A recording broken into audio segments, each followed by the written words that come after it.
सस्तत्यां व्यसनं शिरोनतिपरं सेवीन्द्रश्रियेण ते तेजस्वी सुजनोऽहमेव सुकृति तेनैव तेजः पति। देवादिदेव अतिशयकारी चिंतामणि पार्श्वनाथ भगवान की जय। संत श्रोमणी आचार्य भगवान गुरुदेव श्री विद्यासागर जी जी महाराज महाराज की जय। पूज्य आचार्य श्री समय सागर जी जी महाराज की जय। जय बोलो निर्यापक्ष बनियो अपने अध्यात्म की मधुर वाणी वक्ता वीर सागर जी महाराज की जय। मुनि संघ की जय। नमोस्तु महाराज जी, नमोस्तु। तीर्थंकर भगवान के गणधर होते हैं। गणधरों का उपकार हम पर बहुत अधिक होता है। तीर्थंकर भगवान की वाणी हम डायरेक्ट ग्रहण नहीं कर सकते। इतनी क्षमता हमारे भीतर नहीं होती है कि उनके उपदेश को हम पचा पाएं। इलेक्ट्रिसिटी जहाँ जनरेट होती है वहाँ से डायरेक्ट कनेक्शन आपके घरों तक नहीं होता। सीधे कनेक्शन आपके घरों तक हो जाए तो क्या हो जाए? शॉर्ट सर्किट हो जाएगा, सब सारे फॉल्ट हो जाएगा। वो तो 440 वोल्ट होता है। वाया ट्रांसफार्मर आपके घर तक एसी से डीसी में जब वो कन्वर्ट होता है तब वो पहुंच पाता है। पावर हाउस में जनरेट होने वाली वो इलेक्ट्रिसिटी डायरेक्ट करंट है, और डायरेक्ट करंट का कनेक्शन डायरेक्ट आपके घर तक हो जाए तो जितने भी कनेक्शन हैं सब उड़ जाएंगे। है वो बिजली ही, लेकिन उस बिजली को सीधे हम झेल नहीं सकते। आपके घरों को प्रकाशित करने के लिए अल्टरनेट करंट की आवश्यकता होती है। ऐसे ही होता है ना? हाँ, वो ट्रांसफार्मर के थ्रू करंट आपके घरों तक पहुंचता है, तब वो आपके उपयोग में आता है। ठीक ऐसे ही तीर्थंकर भगवान की दिव्य ध्वनि इतनी हैवी होती है, हम डायरेक्ट उनका श्रवण कर ही नहीं सकते, पचा ही नहीं सकते। हमें एक माध्यम की आवश्यकता होती है जो उनकी दिव्य ध्वनि को हम तक पहुंचा सके, और वो माध्यम होते हैं गणधर परमेष्ठी। गणधर परम गुरु के रूप में माने जाते हैं। उनका उपकार बहुत होता है। तीर्थंकर भगवान से भी अधिक होता है। यदि हम कह दे तो अतिशयोक्ति नहीं होगी, क्योंकि हमारे लिए जो उपयोगी होते हैं उन्हीं से हमारा कल्याण होता है। डायरेक्ट उनकी वाणी हम तक पहुंच नहीं सकती। वे हमारे उपकारी हैं जो उनकी वाणी को हम तक पहुंचाते हैं, उनके उपदेश को हम तक पहुंचाने वाले होते हैं। महावीर भगवान को 66 दिन तक गंधर्व परमेष्ठी नहीं मिले थे। केवल ज्ञान तो हो गया था, फिर भी उनका उपदेश दिव्य ध्वनि खिर नहीं रही थी, क्योंकि कोई माध्यम ही नहीं था जो हम तक उनके उपदेश को पहुंचा पाए। इसलिए उनका उपकार बहुत अधिक होता है।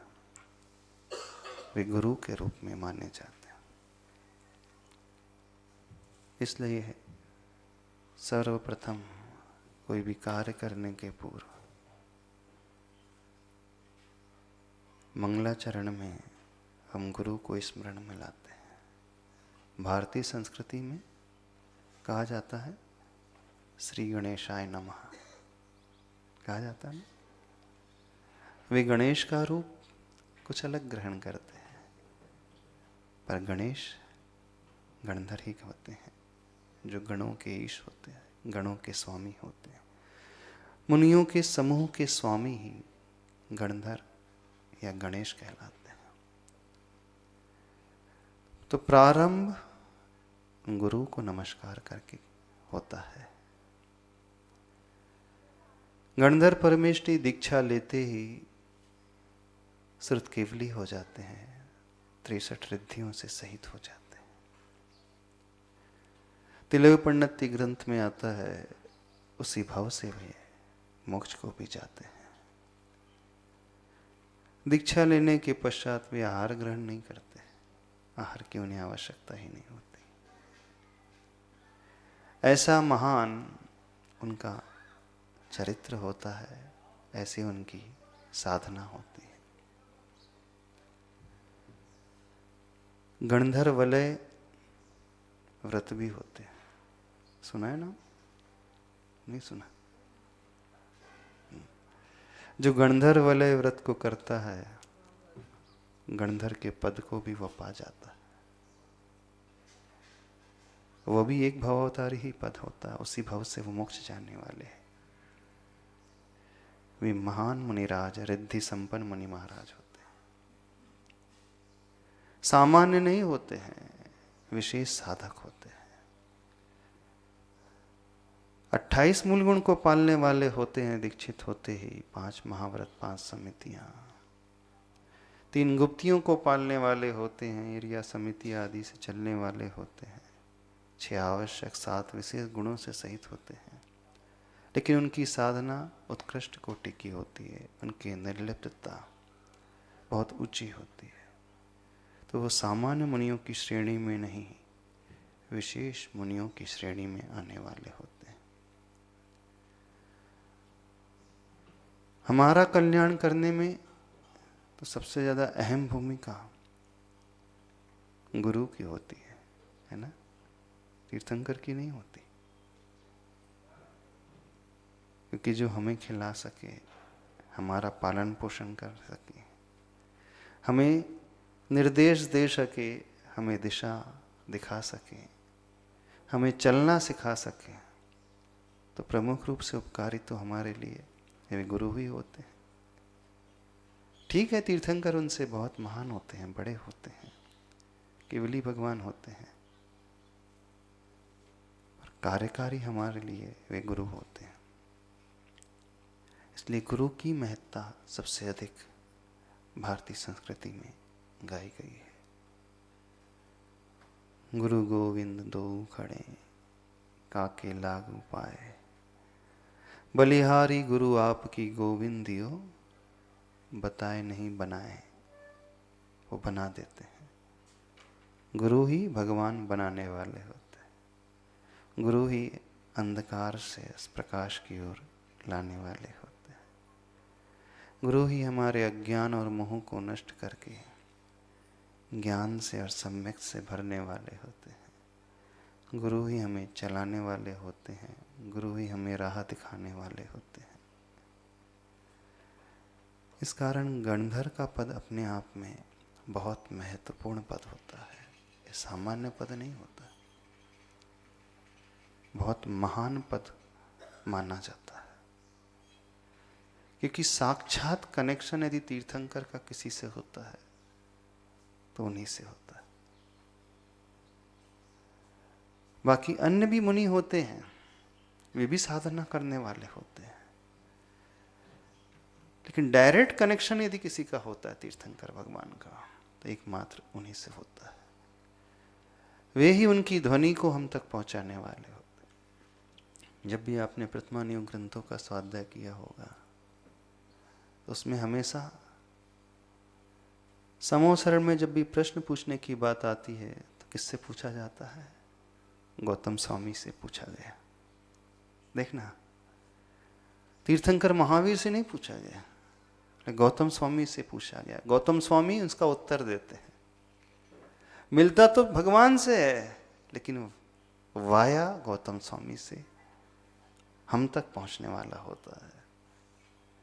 तो जिनसे हमारा सीधा संबंध होता है, डायरेक्ट लाभ होता है,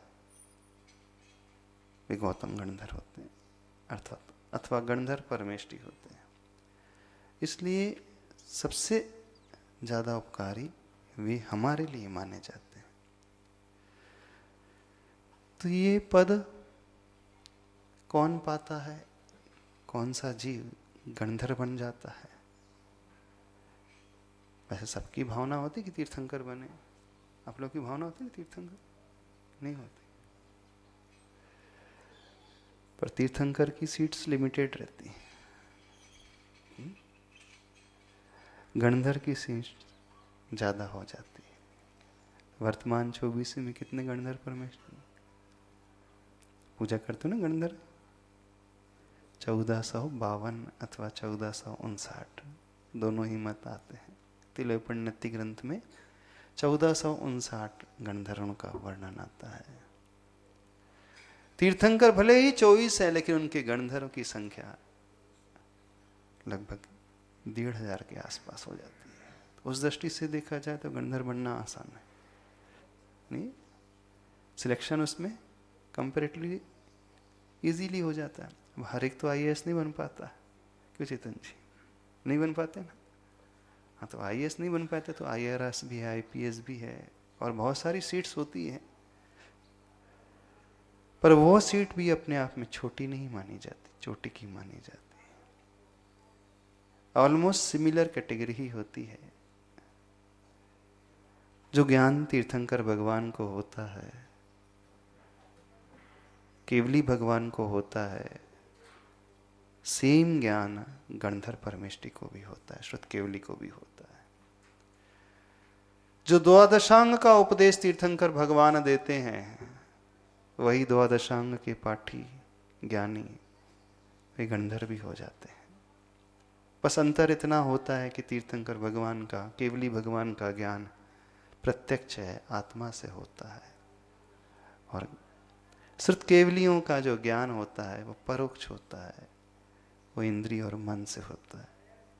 बस अंतर इस मीडियम का है, बाकी कोई अंतर नहीं है, ज्ञान में कोई अंतर नहीं है।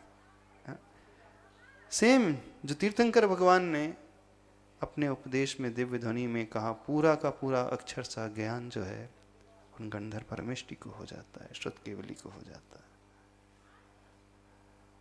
प्रत्यक्ष और परोक्ष का अंतर होता है। केवली भगवान का केवल ज्ञान आत्मा से उत्पन्न होने वाला है, और गणधर परमेष्टि का ज्ञान जो है डायरेक्ट आत्मा से नहीं, उसमें इंद्रियों की और मन की सहायता की अपेक्षा होती है। बस ये अंतर हो जाता है।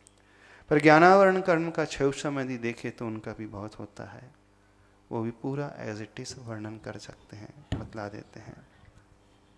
हाँ, केवली भगवान जानते तो अनंत है, लेकिन अनंत का व्याख्यान किया नहीं जा सकता। अनंत का वो अनंतवा हिस्सा ही दिव्य ध्वनि में कह पाते हैं, और जितना वो कहते हैं उसका बहुत कम हिस्सा गणधर परमेष्टि झेल पाते हैं। लेकिन जितना वो झेलते हैं वो भी द्वादशांग ही होता है, वो कम नहीं होता। तो उस दृष्टि से ज्ञान सिमिलर है। 63 रिद्धियां हो जाती हैं, बस एकमात्र केवल ज्ञान रिद्धि जो बाकी रहती है वो 64वीं रिद्धि होती है। वो केवल ज्ञान 4 घातियां कर्मों के क्षय से प्रकट होता है। बाकी सब वही ज्ञान बुद्धि रिद्धि 17 रिद्धि हैं, विक्रिया रिद्धि, विक्रिया रिद्धि, तप रिद्धि, बल रिद्धि, अक्षीण रिद्धि, रस रिद्धि, औषध रिद्धि, सेम, कोई कमी नहीं है। उनका भी गमन जहाँ हो जाए तो 6 ऋतु के फल अपने आप फूल जाते हैं। दुर्भिक्ष, रोग, मारी आदि सब दूर हो जाते हैं। पशु पक्षी एक साथ आकर के मिल करके बैठ जाते हैं। हिंसक और अहिंसक उनके निकट बैठ कर जाते हैं। अपनी क्रूरता को वो भूल जाते हैं, आचरण उनका भी अहिंसामय ही हो जाता है। ये उनकी साधना का प्रताप, उनके ऑरा का प्रताप होता है। जो व्यक्ति उनके ऑरा में, आभा मंडल में आ जाता है, स्वतः ही उसकी कषाय की परिणति धूमिल होने लगती है। वो हिंसा का भाव, वैर का परिणाम शांत होने लगता है। उनके निकट आते ही भूख प्यास की बाधा भी नहीं होती है। परिणाम एकदम सुंदर होने लगते हैं, लेश्याएं शुभ होने लगती है। ये महान व्यक्ति के साधना का प्रताप होता है। तो गणधर परमेष्ठी उस महानता को छूने वाले होते हैं। इस पद को पाने वाले कौन से जीव होते होंगे? कभी सोचा आपने? कौन है जो गंधर्व के पद को पाता है? हाँ, सामान्य तो नहीं रहता, वो रहता तो विशेष है, लेकिन उस पद को पाने वाले व्यक्ति कौन सी साधना करते हैं? कुछ ना कुछ तो करते होंगे पूर्व भाव में। शास्त्रों में वर्णन आता है, जो गंधर्व वलय के व्रत कर लेता है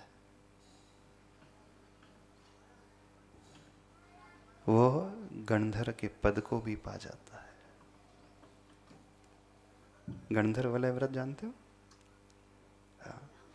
नाम तो सुना होगा।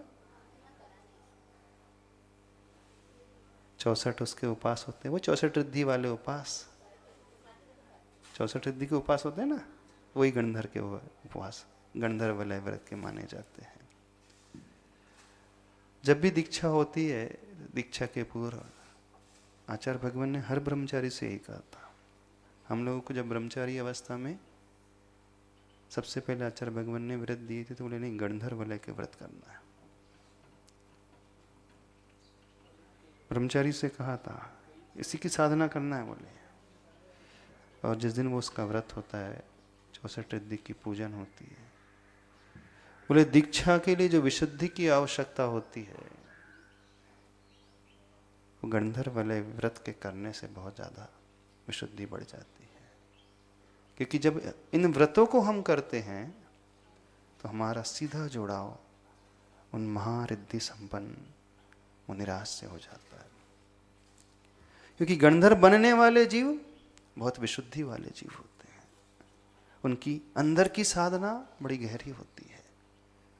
उनकी निर्लिप्तता, निरहिता, निष्प्रहता बहुत ऊंचे दर्जे की होती है। जो ख्याति पूजा लाभ से एकदम विमुख रहते हैं, तब करते हैं, लेकिन उसके पीछे, उसके बदले नाम की आकांक्षा, नाम की अपेक्षा नहीं रखते हैं। तो एकमात्र साधक का उद्देश्य आत्मकल्याण जो होता है, तो आत्मकल्याण तब होता है जब हम ऐसी महान आत्माओं से अपने आप को जोड़ पाते हैं। इस कारण आचार्य भगवान हमेशा ब्रह्मचारी के लिए कहते थे कि इन व्रतों को करो, गंधर्व वलय के व्रत, 64 रिद्धि के व्रत, और उन मुनि महाराज की एक एक रिद्धि को याद करो, उनकी साधना को याद करो। पर्पस रिद्धि का नहीं था, पर्पस साधना का था। रिद्धियां तो फलस्वरूप प्रकट हो गई थी उस साधना के बलबूते पर। तो ये व्रत भी सामान्य व्रत नहीं है, विशेष व्रतों की कैटेगरी में आने वाला व्रत है। क्योंकि सीधे वो तीर्थंकर से जुड़ने वाला, और जो गंधर्व बन जाते हैं उसी भाव से मोक्ष जाने वाले होते हैं। उसकी भी एक कथा आती है, गंधर्व वलय व्रत की कथा। पढ़ी है आपने? स्वाध्याय नहीं करते आप लोग? सुनी भी है? नहीं सुने? थोड़ा सा स्वाध्याय किया करो। प्रथमानिक ग्रंथ में, हरिवंश पुराण में बहुत सारे व्रतों की कथा है। अन्य ग्रंथों में भी आती है इसकी कथा। बड़ी अच्छी कथा आती है। हाँ, इसकी कथा भी आई है। जो वर्णन इसमें आया है, चंद्राब नाम के राजकुमार का वर्णन। जम्बूद्वीप के भरत क्षेत्र में एक राजा था, सोमवाहन उसके पुत्र का नाम चंद्राब था।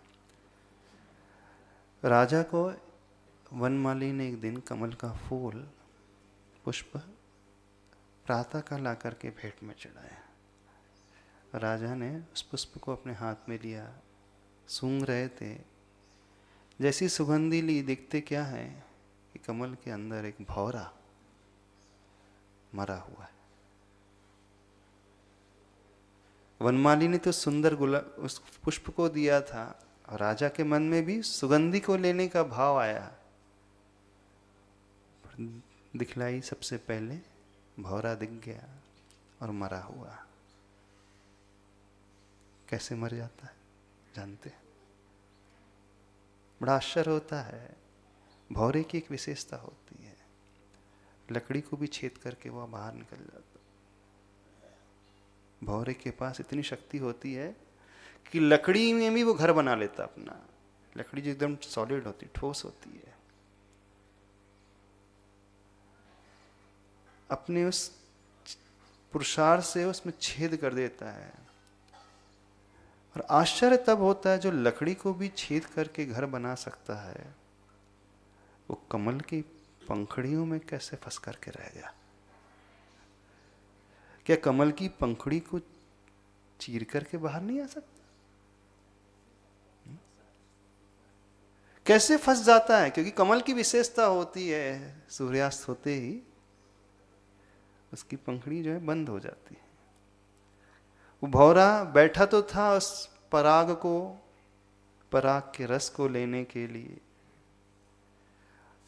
और इतना लीन हो गया उसे भान ही नहीं रहा कि सूर्यास्त हो गया है और पंखड़ियां बंद हो चुकी, कमल का फूल पूरा बंद हो चुका है। अब बंद होने के बाद भी निकलने की कोशिश नहीं कर रहा वो। पंखड़ी तो बड़ी सॉफ्ट होती है उसकी, क्यों नहीं निकलने की कोशिश कर रहा था? क्यों नहीं निकल पाया उसमें से? क्योंकि उसकी आसक्ति उस पराग में ही इतनी आ गई, उसी को लेने में वो तल्लीन हो गया। चूंकि बंद हो चुका था, श्वास नहीं मिल पाई और मरण हो गया।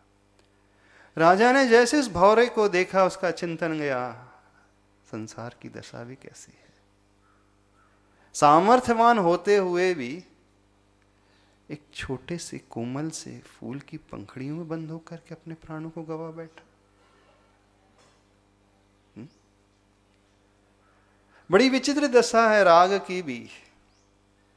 उस पराग के राग को पीने के कारण, अथवा पराग के प्रति गहरा राग जागृत हो गया, और वो अपने आप को भी खो देता है, भूल जाता है। उड़ना भूल गया, संध्या हो रही थी, अथवा छेद करके बाहर निकलना वो भूल गया, उसी में लीन हो जाता है।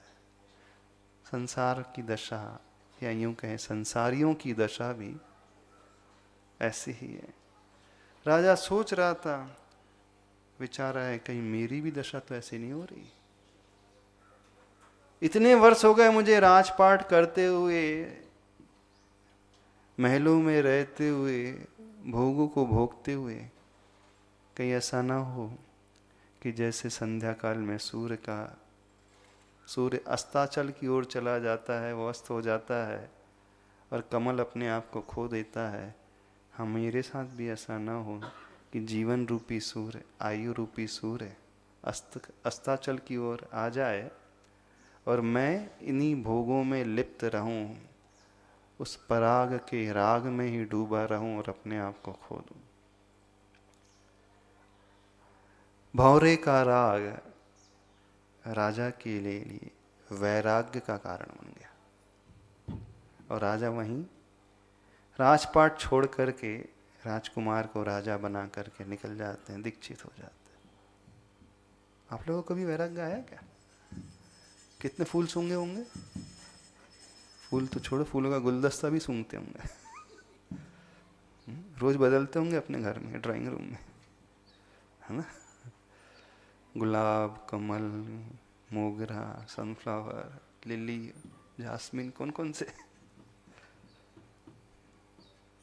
कभी भाव नहीं आया? हो सकता है आपका सुख राजा से भी बड़ा हो। क्यों? सरगम जी होगा ना, उससे भी ज्यादा सुखी होंगे आप। गजन जी ऐसी होगा ना, लगता तो ऐसी है। उस राजन को तो वैराग्य आ गया, लेकिन दुनिया में उस दृश्य को देख करके, फूल को सूंघ करके और इस घटना को सुन करके भी किसी की कानों में जूं भी नहीं रेंग रही है। जूं रेंग रही है आपकी कानों में? आप तो प्रवचन सुनने बैठे हो ना, महाराज जी सुना तो जो सुना रहे हैं, आपका काम है कहना और हमारा काम है सुनना, ऐसी ना? तो आप कह रहे हो, उपदेश दे रहे हैं और हम सुन रहे हैं। सुनने के लिए तो बैठे हैं आप, सुनने के लिए बैठे हो ना? किस लिए बैठे हो? कि गुनने के लिए बैठे हो? प्राय श्रोता सिर्फ श्रवण ही करता है, वो सुनता ही है, गुनता नहीं है। ठीक है, आप की बलिहारी है, कोई अंतर नहीं आ रहा। पर राजा को उस फूल को देखकर, भौरे को देख करके वैराग्य उत्पन्न हो गया, दीक्षित हो गया। राजकुमार को राज देख करके साधना करने लगे और उसी भाव से केवल ज्ञान भी हो गया राजा। लेकिन जिस राजकुमार को राज्य मिला, चंद्राप था नाम उसका, युवावस्था में जल्दी मिल गया था, उसका विवाह तो हो चुका था।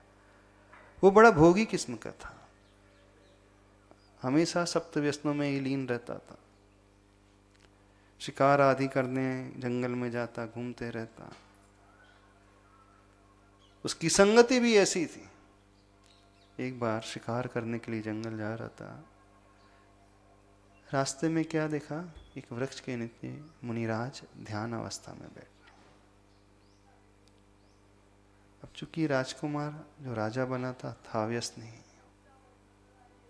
अब मुनिराज को देखते ही उसके मन में विचार आया, अरे तो अपशकुन हो गया। हाँ, बोले ये नग्न मुद्रा में नंगा बैठा है, न जाने कैसी भाव उसके हुए, उन पर उपसर करने लगा और अपने साथियों से कह करके मुनिराज को उठवा करके बाहर दूसरी जगह करवा दिया, फिकवा दिया। मन में ये भाव आया, जब तक कि मुनिराज ये साधु बैठा है तो मैं शिकार कर नहीं पाऊंगा अच्छे से, ये सोच करके उपसर करके उन्हें उठवा करके दूसरी जगह फिकवा दिया।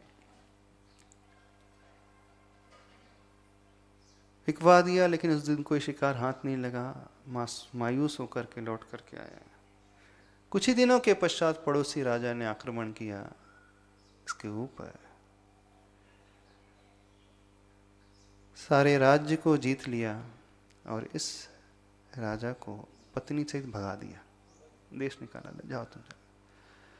वो अपनी पत्नी के साथ घूमता घूमता जंगल की ओर, पहाड़ की ओर गया। एक गुफा में जाकर के आश्रय लेकर के बैठ गया। उस गुफा में उसे एक मुनिराज के दर्शन हो जाते हैं, दूसरे मुनिराज थे। अब दुखी तो था, परेशान तो था। पहली बार जब मुनि महाराज मिले थे उस समय व्यसनों में, भोगों में लीन था, तो विनय पूजा तो की नहीं, दर्शन तो किया नहीं, उपसर करके फिकवा दिया। लेकिन अब कष्ट में था, अब पूरा चेंज हो गया, है ना। अब मुनिराज को देखते ही दोनों राजा रानी उनके चरणों में गिर गए, भक्ति भाव से उनके नमस्कार करते हैं, पूजा करते हैं, बैठे रहते हैं। और जब मुनिराज का ध्यान टूटता है, प्रश्न करते हैं, भगवान मेरा इतना सुंदर राज्य, इतना अच्छा राज्य, कौन से पाप के उदय से चला गया? आप लोगों को भगवान याद नहीं आते? आते? कब याद आएंगे? जब आपत्ति आएगी तभी याद आएंगे, ढंग से। जब परेशानी आएगी ना परिवार में, तब आपकी विशुद्धि बहुत बढ़ती है, वैसे नहीं बढ़ती होगी।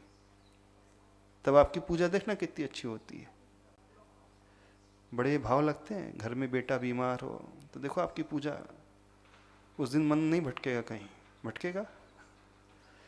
जाप भी दूंगी तो बहुत अच्छे से नमोकार मंत्र को फेरोगे, एक एक अर्घ चढ़ाओगे तो बड़े भक्ति भाव से भर करके और डूब करके, ऐसे होता है ना।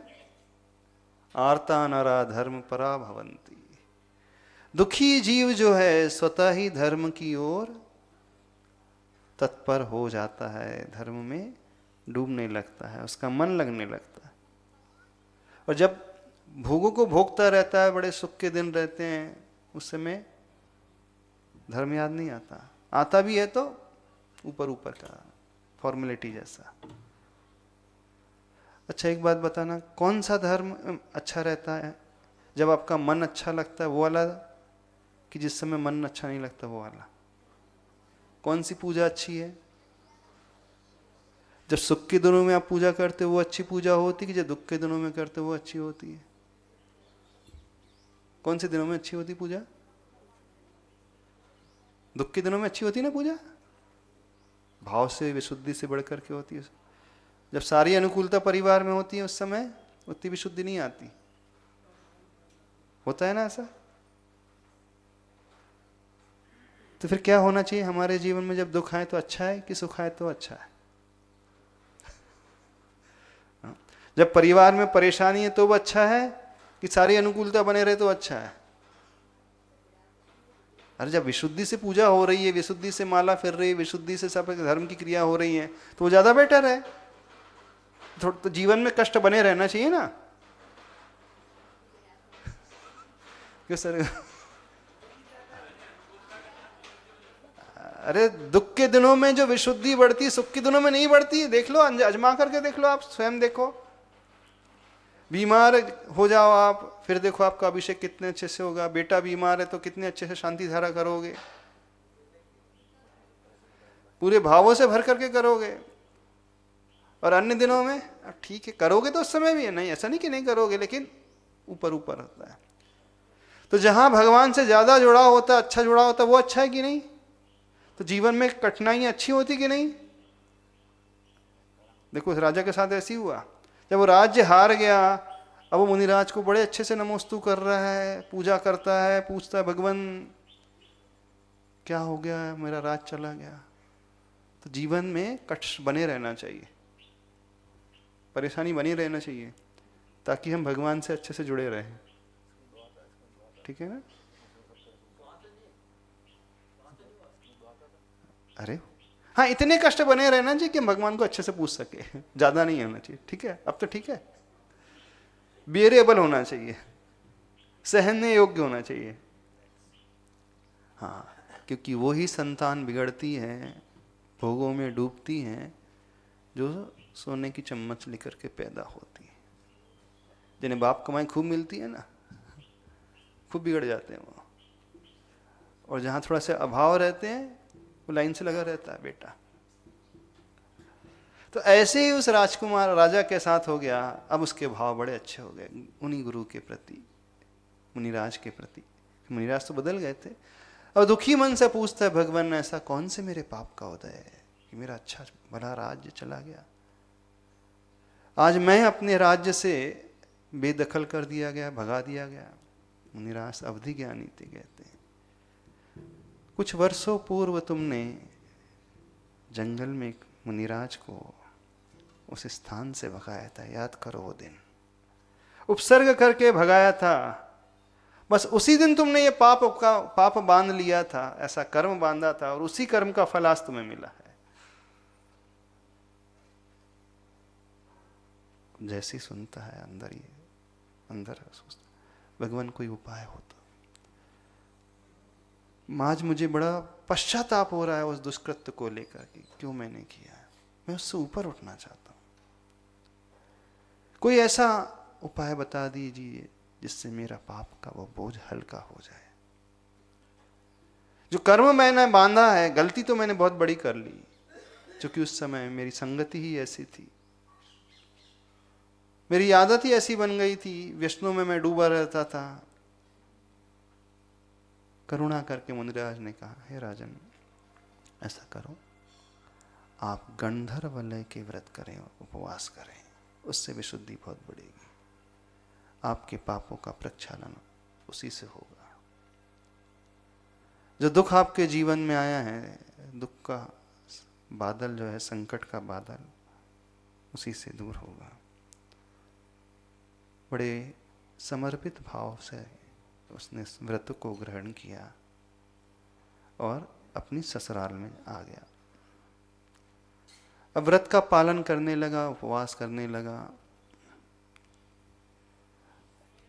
अब उस राज्य में जहाँ ससुराल में आया था, एक घटना घट जाती कि राजा जो है अचानक मृत्यु को प्राप्त हो जाता है, उसका मरण हो जाता है। और उस राजा का कोई बेटा नहीं था, संतान नहीं थी। देखना, राज सिंहासन खाली था। मंत्री सोच रहा है राजपुत्र तो है नहीं कोई, क्या किया जाए। तो वहां उसने अपने हाथी को बुलाया और हाथी की सूंड में एक माला रख दी। वो बोले, ये हाथी जिस व्यक्ति के गले में माला डाल देगा वही हमारा राजा होगा। पहले ऐसे ही होता था, ये राजपुत्र नहीं होता था। तो बोले कैसे चुनाव करें, क्योंकि ये हाथी जो है राजा का बहुत प्रिय हाथी, ईमानदार हाथी। इस हाथी ने राजा को कई युद्ध जिताए हैं, राजा की कई बार अच्छे से मदद की है, बहुत अच्छे से सब कुछ समझने वाला है। क्यों ना ऐसा किया जाए कि इसके सूंड में एक माला रख दी जाए और एक कलश रख दिया जाए। तो बोले जिसको ये माला पहना देगा और कलश से अभिषेक कर देगा वो हमारा राजा। अब छोड़ दिया जाता है पूरे राज्य में, और हाथी आगे आगे, पीछे कुछ सैनिक चल रहे हैं, देखते हैं ये हाथी किसके गले में माला डालता है। घूमते घूमते घूमते घूमते हाथी ने उसी चंद्राब राजा के गले में माला डाल दी और अभिषेक कर दिया। जैसे उसके गले में माला आई तो मंत्री अपने पूरे बल के साथ आए और उन्हें राज सिंहासन पर बड़े अच्छे से आदर भाव से बैठाया। आप सोच रहे होंगे बड़े जल्दी रिजल्ट मिल गया। हाँ,